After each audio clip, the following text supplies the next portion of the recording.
Hey Internet, it's RJ. Welcome back. Thanks for tuning into this show today. Now today is Sunday, so you know what that means. We're going around the net with all the news you can use in the week that was in credit and finance.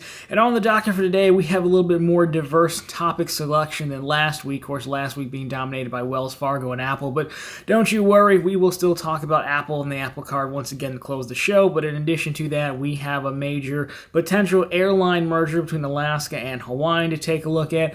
We have some updates to the Hyatt's rewards and loyalty program. Of course, we have Chase in the news making an addition to their travel, we'll call them travel program benefits for some Sapphire cardholders. So, of course, if that sounds interesting to you, then go ahead, press the subscribe button, and let's get to work. Now, we will start off with a quick hit from the land of Discover. You know, it is weird to think about, but it is almost 2024, which means Discover is out with their Q1 2024 5X categories. So here you have it really quick. You've got drugstores and restaurants. Again, you do need to activate both of those on all of your Discover card, or activate on each one of your Discover cards. Overall, I'm fine. I think as long as you have a category that you can easily get gift cards from like you can from drugstores, I think it's fine. Restaurants, for most of us, probably a little bit of a trap. It seems like something you'd spend a lot of money in, but I doubt it's going to be close to $1,500, but again, the masses don't really try to max this out. So having a 5X dining card for Q1 is not bad, but of course, people will find a way to be upset, and we won't know for sure how good or bad it is until Chase comes out with theirs in a week or so, and then we will talk about them and compare. So there is your quick hit that we kind of missed last week. Now, getting into the travel-heavy stuff. Alaska Airlines making headlines because they are purchasing Hawaiian Airlines for a lot of money and some debt as well. So we'll take a look at this headline and we'll talk about it. So the news here, again, coming in early this week. So Alaska Air is purchasing Hawaiian Airlines for $1.9 billion. So Alaska is paying about $18 per share, and that's in cash. Now, this represents a 270% premium over the share price when it closed before the merger was announced. And of course, this does include, that $1.9 billion number does include $900 million in Hawaiian Airlines debt. Now, most notably here, the deal will still need to go federal antitrust approval. And of course, if approved, it's estimated it'll take about 9 to 18 months. So probably closer to the 18 months to kind of get everything squared away. And at the moment, both airlines will retain their brand names, which makes a lot of sense because there's a lot of brand loyalty built up there, especially with Alaska. You wouldn't want to get rid of that. So overall, there you have it. I mean, again, I haven't flown either of these. I do think Alaska is kind of like a little bit of a sleeper, and it's got its hardcore fans who know how to use it and definitely get value from it. So overall, I think it's a good thing for Alaska. Expand the fleet. I think they fly similar routes. Maybe I could be wrong about that. But it's a much better thing for Hawaiian because this is quite the bailout. As what I understand, Hawaiian wasn't doing so hot, and again, you saw they're also taking on that debt that they have. So for Hawaiian, if I'm a shareholder, we're not doing great, and I can get a 270% premium.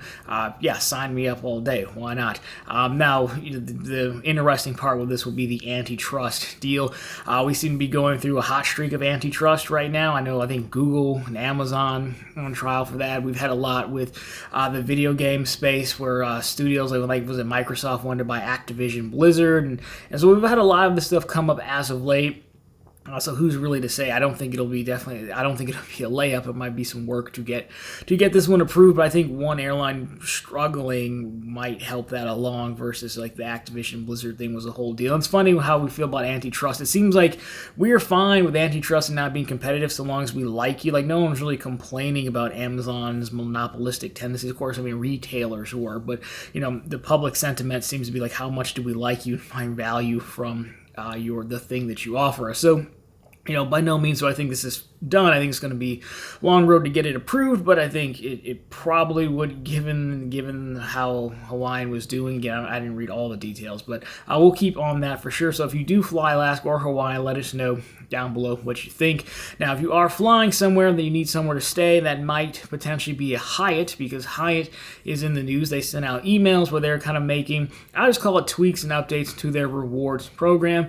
Nothing about devaluations yet or anything like that. So I'll put the screens on, or I'll put the images on screen as we go. I won't read through all of them. but we do have it linked at profitablecontent.com for you. But here's what Hyatt's had to say. So, of course, Hyatt, like I said, they sent out the email. So, starting January 1st, your World of Hyatt membership will include increased options and enhanced rewards that you can extend to those you care about. That's kind of what they're going with. So the parts you'll care about are more milestones, more rewards, more choices. Rewards, again, begin at 20 qualifying nights or 35,000 base points each year and continue for each 10 qualifying nights up to 150 nights.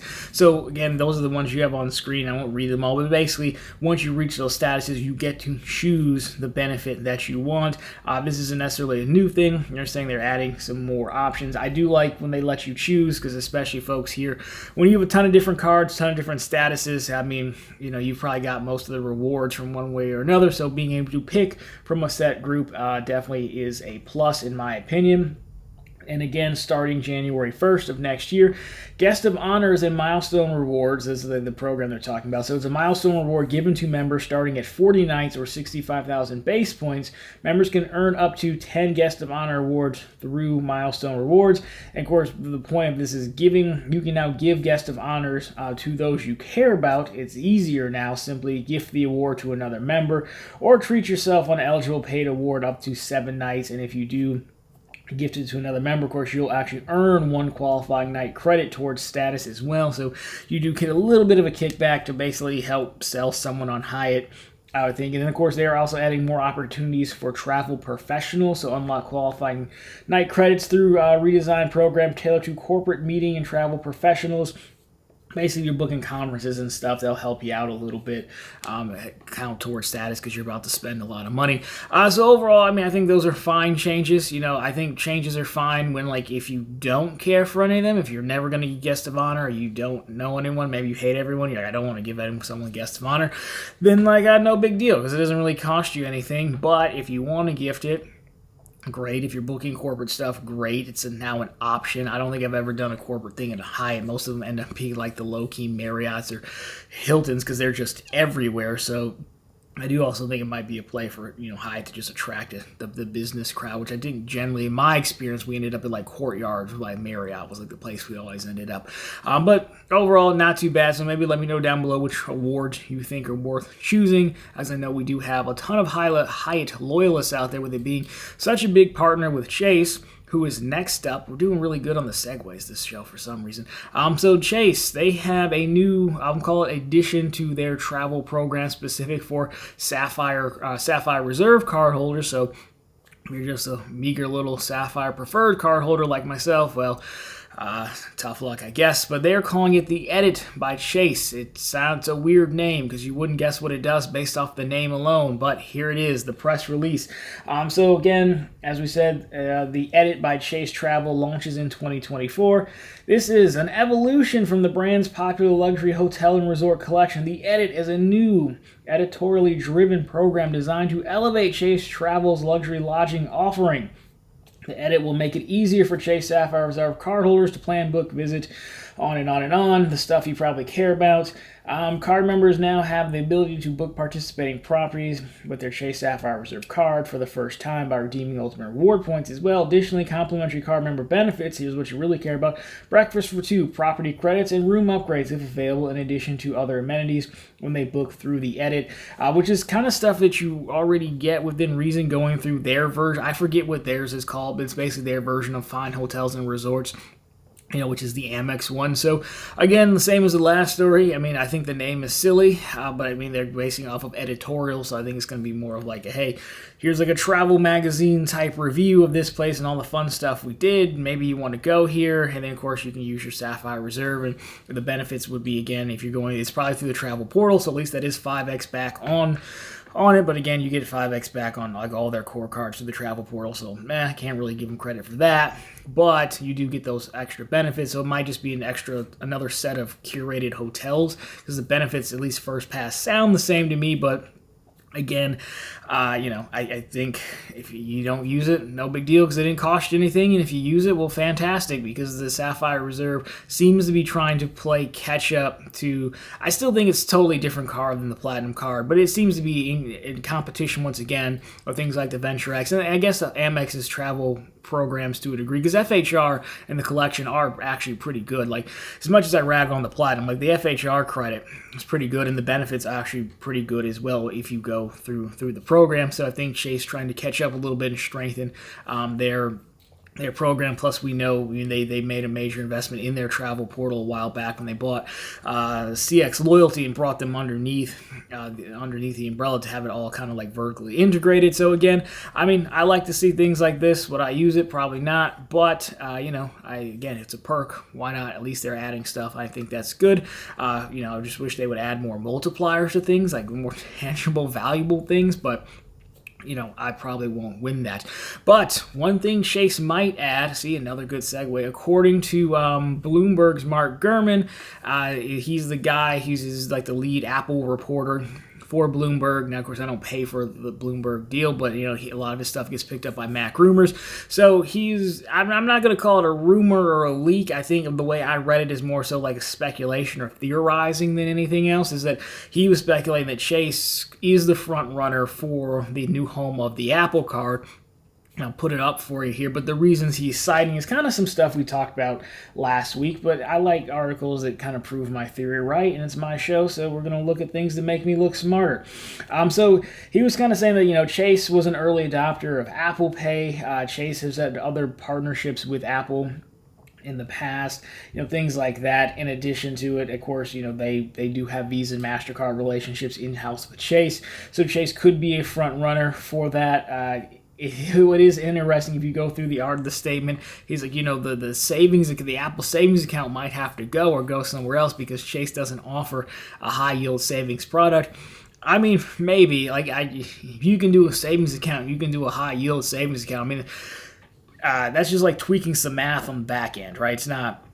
It's probably more than that. It's like this one line of code thing, right? But it's probably more than that, but it's not the hardest thing in the world. It's really, can Chase bankers stomach paying someone an almost competitive interest rate? I doubt they can. It's just the thought of Chase bankers just being sick everywhere over the building over paying what's honestly not even a competitive rate. It's still at 4.15%. Now you can find a lot of fives out there, so it's not even competitive anymore, but I just can't imagine Chase pay people competitive rates. Like, that's just not what they're going to do. But they could bring it in.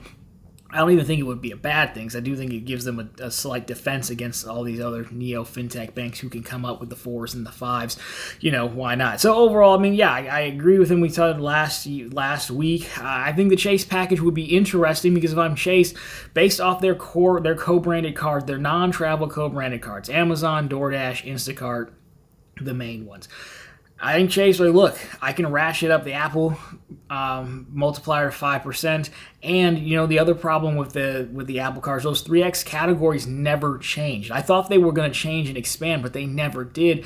And Chase does come with a ton of different partnerships. I have a partnership with Instacart. I have a partnership with DoorDash. Sure, both of them would like you to use their core card, but if I can get on the Apple card at 3% back, would I say no to that? Again, if I'm Instacart or DoorDash, that helps me. They have partnerships with Hyatt, United, Southwest, those guys. I'm not saying every single one would be incorporated as a 3X category, but it's more so like I can, as Chase, I do have a lot of offer a lot of partnerships, existing partnerships. I have Amazon, I don't know how well they get along, but you could look at that in a way to potentially offer to build out your 3X even more. I guess it get expensive at some point, which I don't know why Chase wouldn't want almost $1 billion in high yield savings account. I think they could do plenty with that to make more money. So I don't think I wouldn't write off them taking the account.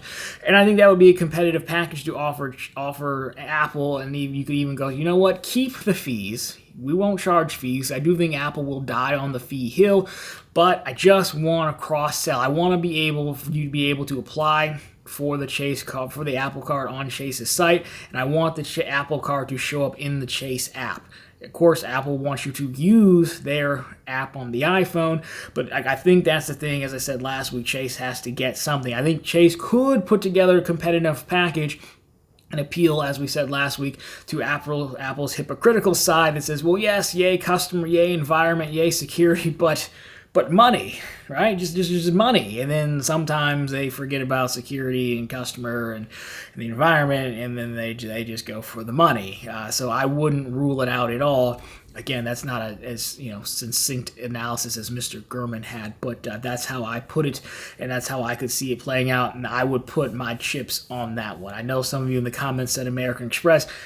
I don't see American Express doing anything we just named. I do think it's a possibility with Chase because we've known them to be very aggressive.